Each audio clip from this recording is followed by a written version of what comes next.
The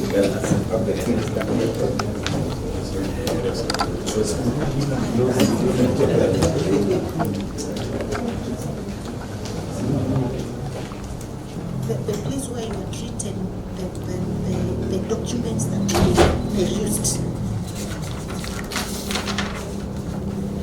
Okay. I have received the report on the review of pending bills, and I wish to state the following. In conformity with County Governments Act 2012, I established Embu County Pending Bills Verification Committee via Gazette Notice number 664 of 27th January 2023, whose objective is providing an independent assurance on the amounts owed to the various suppliers and outstanding staff dues as at the assumption of office of the Governor's reports. This committee, which we provided with the pending bills list that was subtracted from the assumption of office of the Governor's report, amounting to approximately 2.1 billion. That is 2,126,816,790. 2,126,816,790 and 50 cents as at 30th June 2022. The following are the key findings of the committee.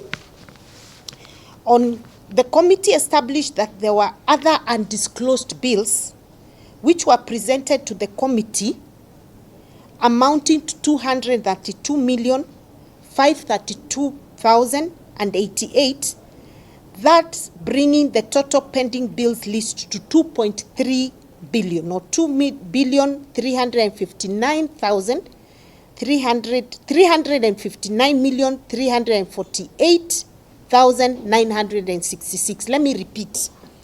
After the committee started its work, they found that there were several undisclosed bills that were not part of the pending bills report at the assumption of Governor's report. And therefore, they took those bills amounting to approximately 232 million shillings. So that brought the pending bills up from 2.1 billion to 2.3 billion. The committee also analyzed the bills for repetition from the total 2.3 billion and found that 170 million worth of bills were repetitions.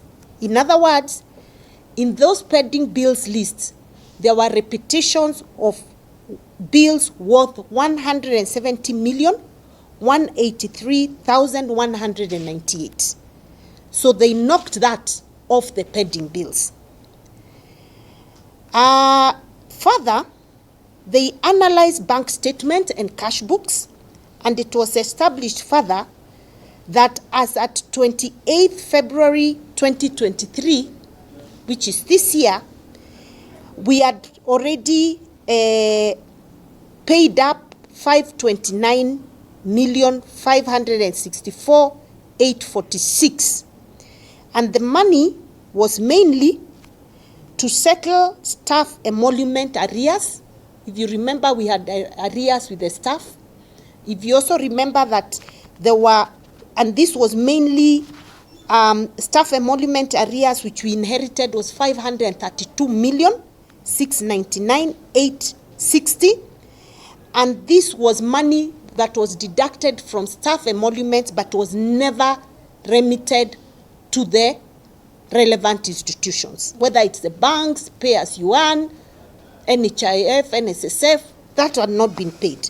So that we've been able to pay up to 372 million. And 372,331,535 has already been paid out. So the amount that we are leaving now as a balance for staff emolument that has not yet been remitted is 160,368,325. So that's the amount that we have not been able to pay, but we are in the process. We have already done quite a bit on settling these staff emolument issues. So we just have 160 million to go. But also part of that 529 million that I'm saying we paid up to 28th, there was some money we paid for the drugs, because when we came in, there were no drugs in hospitals. We needed to pay pending bills, especially with KEMSA, with MED, so that we can be able to get more supplies. Further, the committee identified infrastructural projects which included roads, buildings, and waterworks amounting to 585 million for site verification. So they did physical verification. They visited all these projects, and after site visit, it was established that 390,718,955 worth of projects were complete and eligible for payment. Then, multi-year works in progress, that is projects that are done, cannot be completed in a year, so they continue every year until they are complete, of amounting to 53.4 million were identified, while projects worth 111 million were found ineligible on account of having not started or stalled. Okay? So, it's important also to note that the committee noted that in our budget, the current supplementary budget of 2022-2023, 568,608,427 is in the budget, in the supplementary budget to pay development projects, the current supplementary budget. So, in conclusion, after analyzing the remaining pending bills amounting to 1.6, remember I told you already we paid out for the staff of 363, and then we knocked off 170 million that was repeated pending bills. So they were left with 1.6 billion or 1.65 billion worth of pending bills. Now, having gone through the documentary supporting documents, which included the documents that the committee looked at before they even went for physical verification. They looked at the Assumption of Office of Governors Committee report, which I told you that said I had 2.1 something billion worth of pending bills. Then they looked at unpaid vouchers and subject procurement files constituting the pending bills list. So they looked at every project and looked at the file of that project to confirm that the necessary documentation is in the file. Then they looked at the supplementary budgets and procurement plan for the financial year 2018, 2019, 1920, 2021, 5 years. They looked at the pending bills and the supplementary budgets. They looked at the budget bank statements for 5 years. They looked at the special audit on pending bills as at 30th June 2019, which was done by the Auditor General. They looked at the framework for resolving ineligible bills as issued by National Treasury in July 2022. They also talked to KERA and requested for a list of all the roads that KERA had done for the past 5 years. They received a report for 3 years because we wanted to see whether there was duplication between the roads, between county government and KERA. And then they looked at all the contracts for all these projects for the year 2018, 2019, 2019, 2020, and payment detail report from IFMIS, which is the government system of paying out money. So from that, the following were the recommendations. Pending bills worth 705,216,250, representing 42.49% of the Kenya shillings 1.6 billion pending bills were found eligible for settlement. So out of the 1.6 billion worth of pending bills, the only eligible bills that we are going to pay is 705,216,250. This excludes the legal department bills, whose bill of course were not availed for scrutiny, and they were and whatever was provided were excessively charged. The files are recommended for court taxation to determine the actual amount. So for legal, we are leaving it out. We have to go to court for taxation so that we can determine the amounts, because there are no clear documentations for most of those files.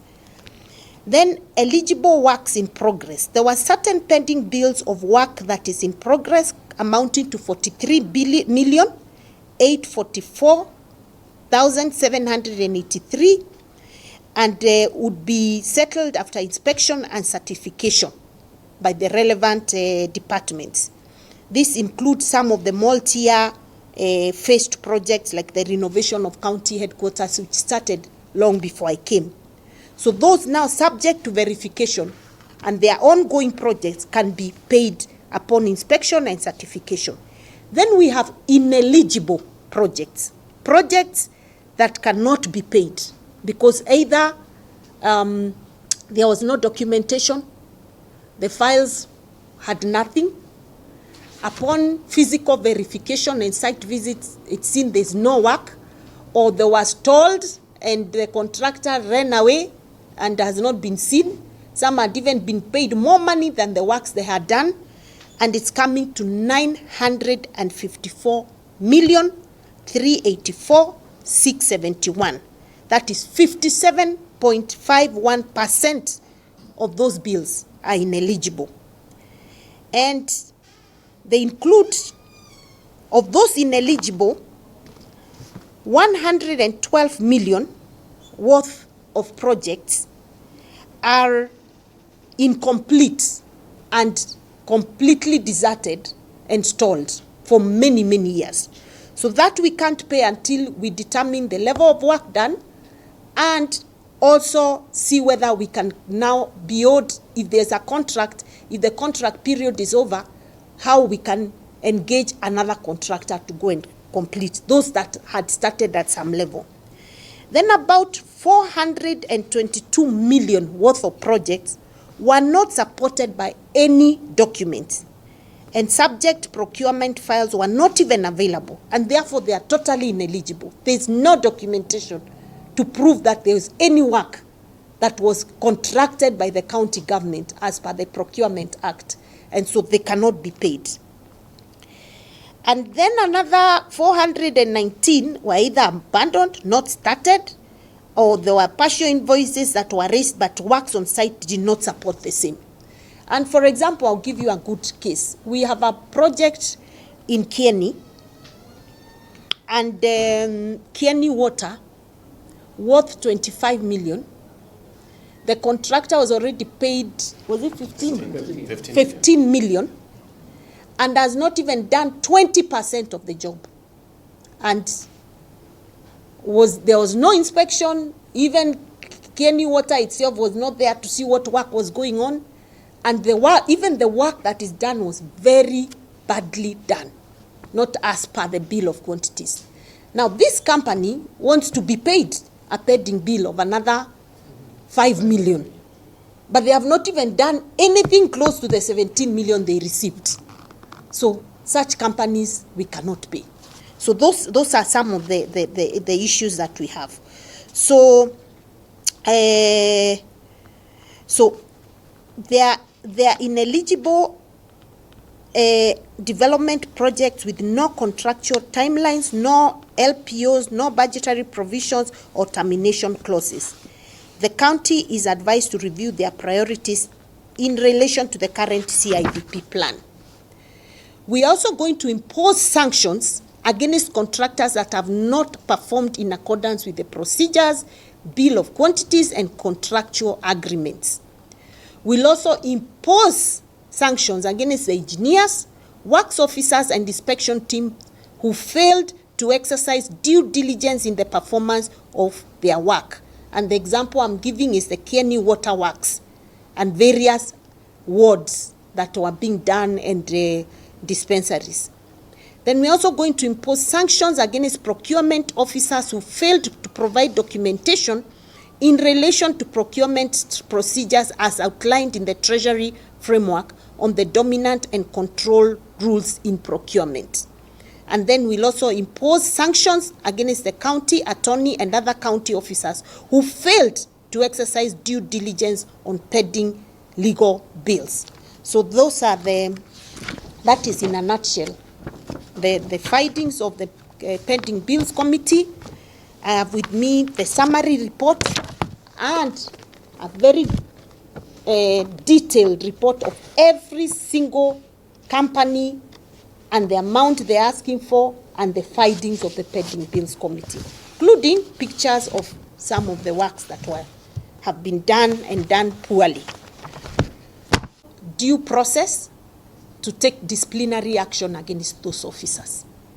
Yeah.